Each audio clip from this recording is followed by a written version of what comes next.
इतना नहाली एकर बेल होई हो। बावे खूनी उमर के जेल होई हो। इतना नहाली एकर बेल होई हो। छोटी है ना लेला सुना मजनू तुहार हो। कइले बाटे मर्डर अभी मचाई दे कदर सुनील दरोगा हवलदार हो।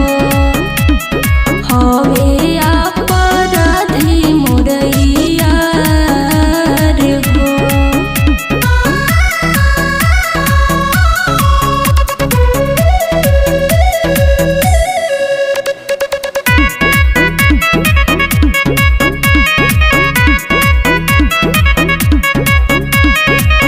दाफातिन सदू लागी छोटी बनल बागी। हवे रंग बाज करे देहता केहू के दागी। दुनिया के नजर में खलनायक बड़े हो।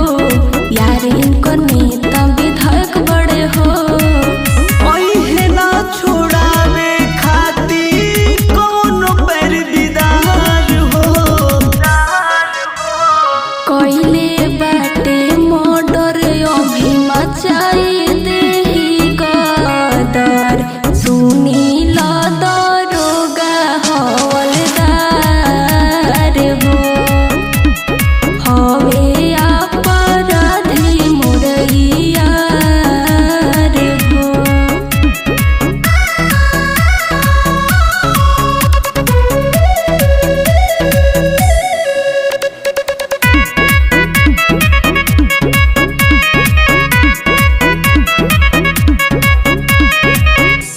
ले ले बरिस होई नरिहा।